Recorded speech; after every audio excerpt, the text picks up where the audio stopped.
Hi, I'm Saki. I originally had a different tutorial planned for today, but for the sake of our economy, I've decided to show you how to make coronavirus awareness earrings instead.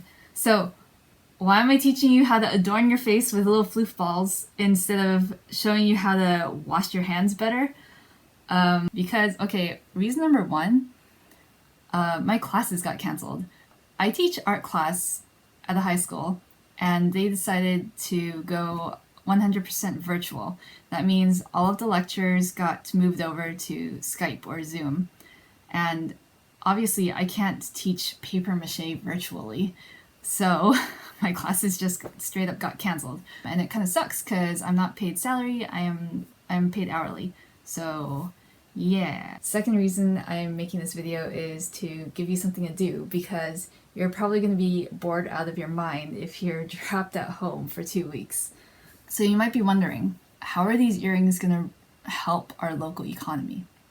Okay, first, make sure you get all of your art supplies from a local art supply store. With all these people too scared to get out of their house to go shopping, Amazon is making bank, which I guess is great for anyone living in Seattle where Amazon HQ is, but it doesn't really help anyone in your town, so don't be ordering these things on Amazon, because they don't need help. These puff balls, I got them at Michael's. They're a chain, but by shopping at Michael's, I am supporting the employees who work there. All those people are benefiting from my business there. Even if I didn't buy anything, they would still have jobs there, and they get paid hourly, and that's what puts food on their table, sends their kids to school, helps them pay rent. So very important, continue to shop at brick and mortar stores.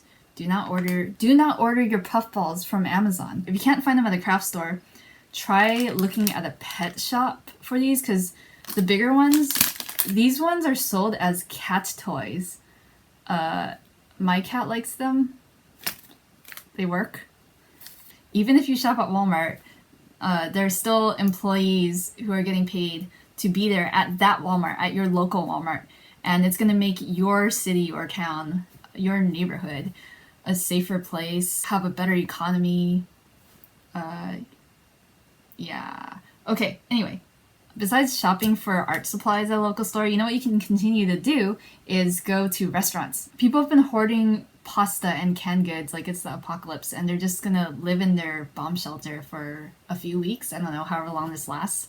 And so restaurants are gonna really suffer from that, because if they have to close for 2 weeks, that's 2 weeks of income that they're going to be missing out on. How are they going to pay rent?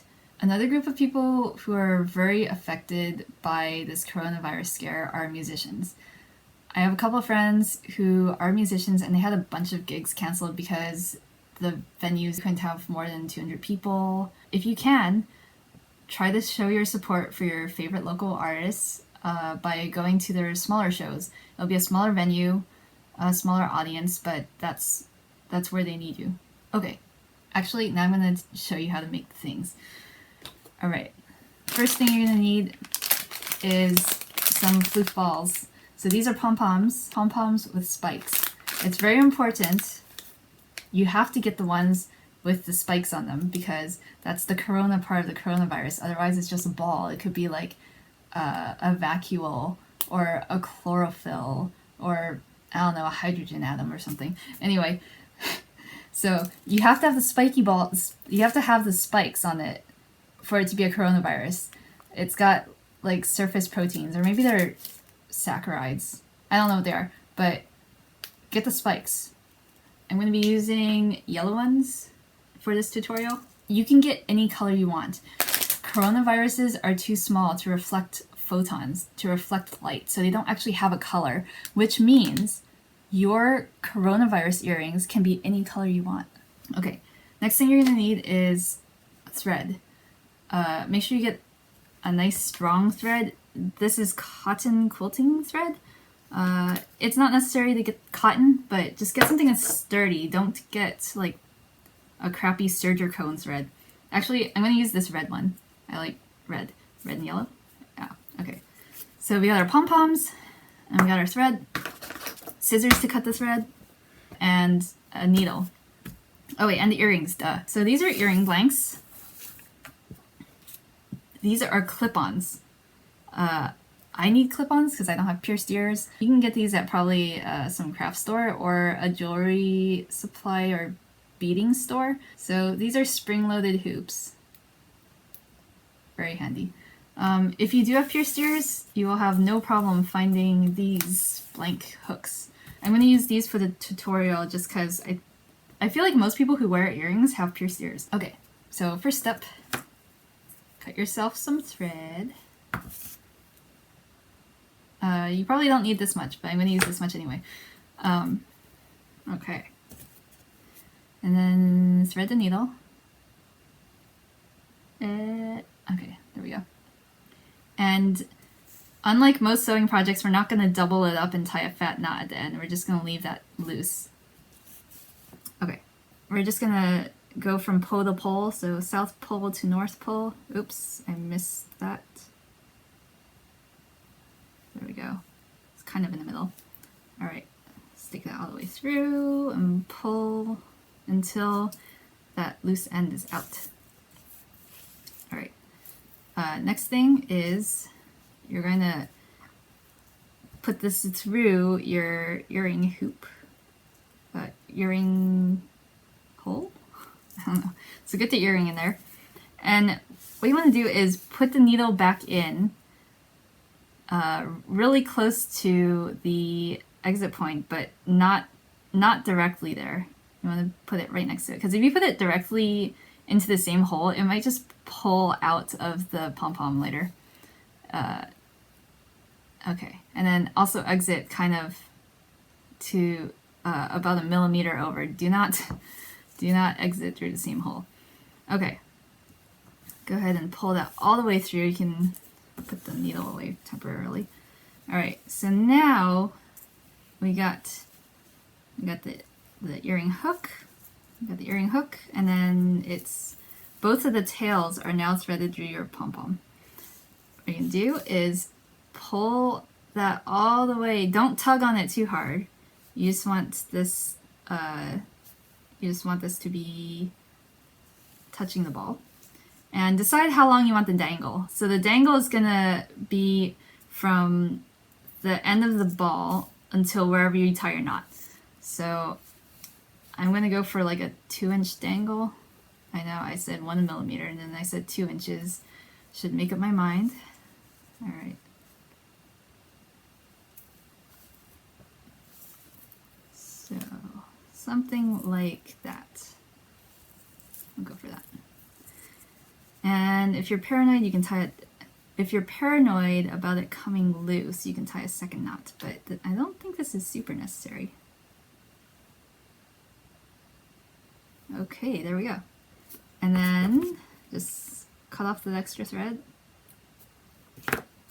Okay, before I tug this out, I'm going to make the second earring. It's a lot easier to tell if they're the same length right now than rather than after you tug to remove the loose thread. So I'm gonna do that right now. So I'm gonna do the second earring first. Okay. So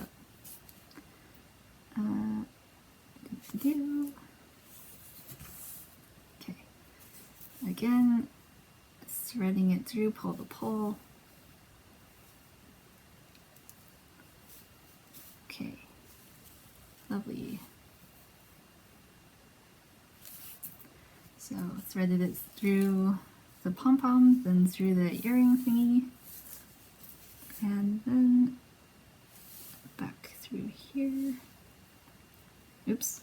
Okay, that might be a little too far off the mark. There we go.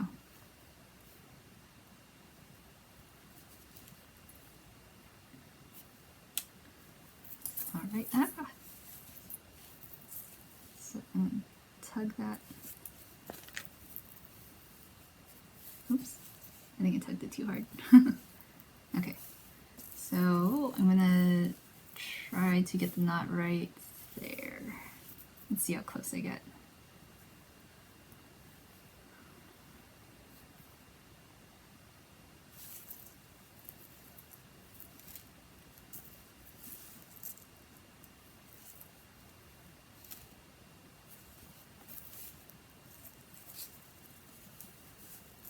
I mean, honestly, if they dangle at different lengths, probably no one will notice. Or it could be whimsically asymmetrical.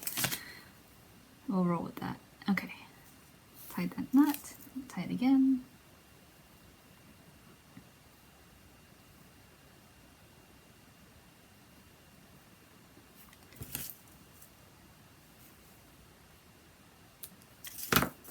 Alright, that's all. That is all. They're done. Wait, they're not done. Now you just pull that string up. Alright, cool. Now you have completed earrings. Oh, they're so cute.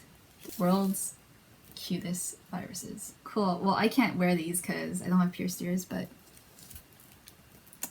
that's what they would look like.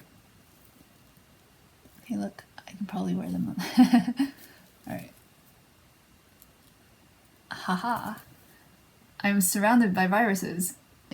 Oh yeah, so for those of you who don't want to spend like $5 on art supplies to make yourself a pair of earrings, I will make earrings for you for $5. You can purchase them at my Etsy shop, provided in the link below, or better yet, if you live in San Diego, just leave me a comment, or if you know me personally, send me a Facebook message, and I will make you a pair, and I will deliver them to you, so we don't even have to waste packaging and shipping.